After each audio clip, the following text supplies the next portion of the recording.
This is where the fun begins.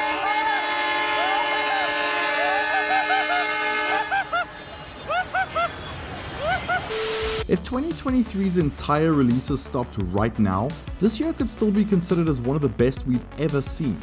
Getting a shortlist together for Game of the Year awards this year is going to be a nightmare. Lucky us. I'll follow you from here on out, Captain. Grab jump is ready. I love this part.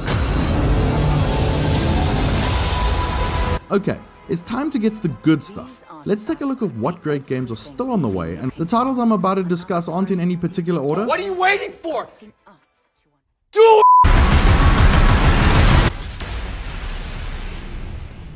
First up we have Armored Core 6. It's a third-person mech shooter made by the guys that made Dark Souls, Elden Ring and Bloodborne. It might be different to the games you used to from these folks, but for damn sure, anything coming out of From Software always has our attention. And it's coming to pretty much everything except the Switch. Call sign Raven. Priority subject for termination. High on the list. How would you feel about helping me kill some evil bastards?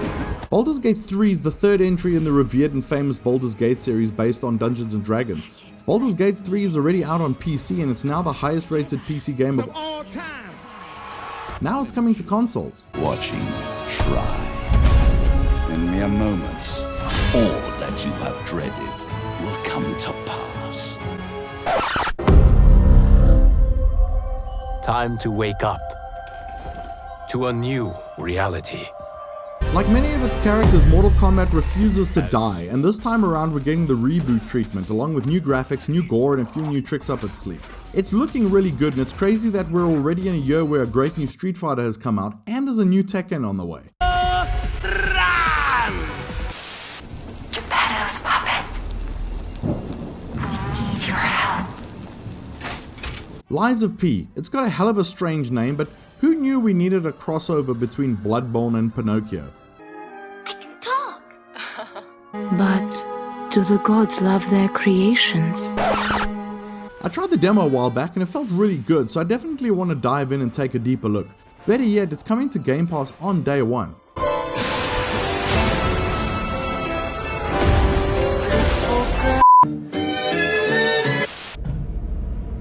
There's gotta be a way out of this. In a year like 2023, I feel like I might get dragged into the street and shot for saying this, but the expansion to Cyberpunk 2077 might be one of my most anticipated quote-unquote games coming out this year. I played a lot of broken Cyberpunk on Xbox when it came out, and I played a lot of the fixed Cyberpunk later on, and I love this game's systems and world so much that I'm looking for pretty much any excuse to jump back into Night City, and this is looking really good. CD Projekt Red have managed to turn Cyberpunk around pretty well, especially with how badly things went. And I gotta say, I personally hope they really knock this one out the park. Pull the trigger.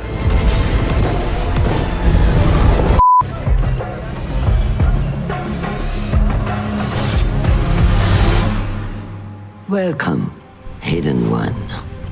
Assassin's Creed Mirage.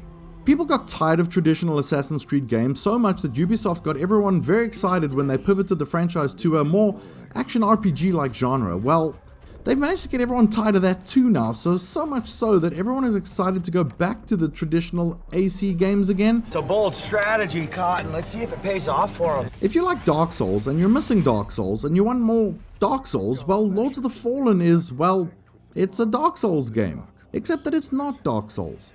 Early impressions of the games are good, but I just can't get over the fact that while making a game so much like Dark Souls, they opted to make the game look just like Dark Souls. Are we out of ideas, guys? Anyone? Either way, I've said Dark Souls way too many times now. It still looks pretty cool. Doubtless, for you to be chosen thusly. Fear of the dark. Let's move on. Alone in the Dark has returned, and it's packing two familiar faces. David Harbour of Stranger Things and Black Widow fame, as well as Jodie Comer, who's from a whole bunch of apparently really good stuff that I haven't actually seen yet. Is it gonna be good? I don't know yet. What I do know is that with Dead Space and Resident Evil 4 remakes earlier this year, as well as a notable other sequel releasing at nearly the same time, it's gonna have to be something pretty special to stand out in this crowd.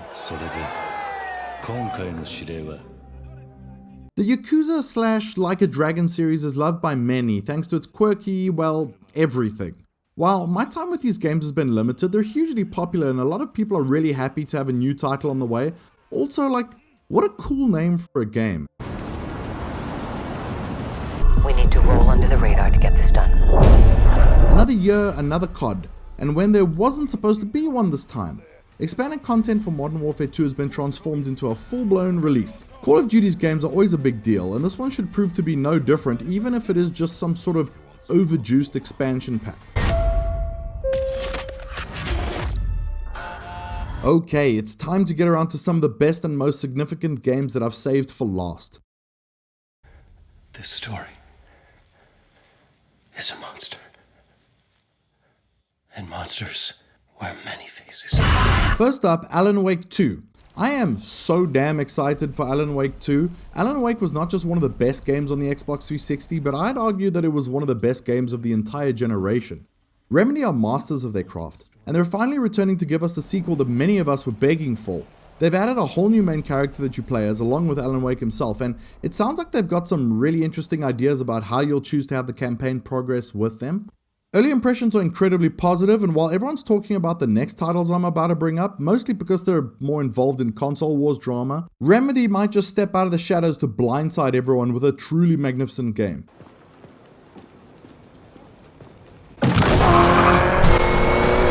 That was your best lap yet. I know that not everyone watching this cares about cars and Forza games, but I do, and Microsoft definitely does, because while Forza Motorsport isn't Microsoft's #1 head honcho release this year, it's got an important job of showing off the power of their console, the continued value of Game Pass, and carrying the torch of one of their strongest past franchises.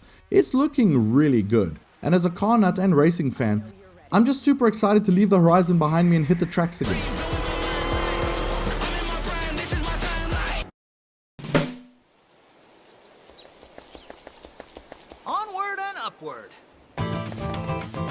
The Super Mario Bros. Animated movie was so good that they've decided to give its main character Mario his very own video game. For realsies though, Super Mario Bros. Wonder marks the return of a 2D Mario game, and it's looking really good. Hot off the heels of the astronomical success of the animated movie and playing out the Switch as its successor arrives, this new Mario is sure to sell like hotcakes. A new 2D Mario is always a pretty big deal, which is why it belongs in this crowd.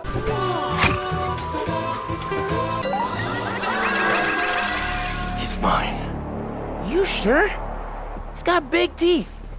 So do I. Who knew that I'd be able to speak about not one but two world famous characters that have games coming out this year, not long after seeing their animated movies have massive success at the box office. Web slinging their way out of cinemas into our hearts and then right into a new video game are our favorite Spider-Mans. Anyway, Peter and Miles are back for a full-blown sequel to Marvel's Spider-Man and its Miles Morales expansion. It's a PS5 exclusive, it's looking incredible, and it should have put a lot of big smiles on everyone's faces once again. Man, Tom Holland must be feeling pretty left out this year.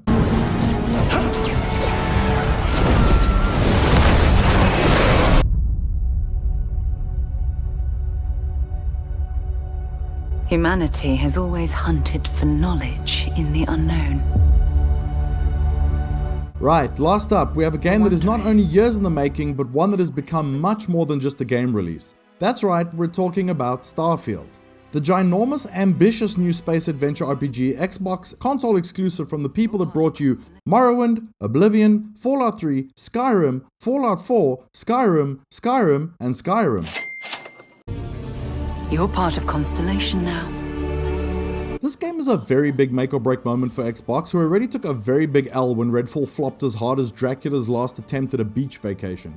Xbox has long been criticized, and rightfully so, for being unable to produce any really strong exclusives for quite a while now. Simply put, they just haven't been able to keep up with the God of Wars, Zeldas, Uncharted's and Super Marios of the world. So they decided to try and buy some exclusives, and here we are. Fans are already sitting in first class on that hype train, while others are sitting nervously waiting to find out if Bethesda's history of launching incredibly buggy games repeats itself.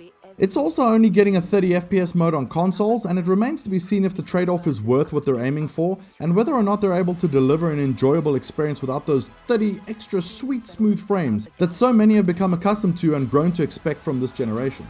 I'm always a little cautious, but I'd be lying if I said I wasn't feeling a lot of that hype for Starfield. In many ways, I'm as excited for it to be good as I am intrigued to see what will happen if it isn't all it's cracked up to be. The fact that such a huge deal of a game is launching on Game Pass really is something. I can't wait to see how it's going to turn out.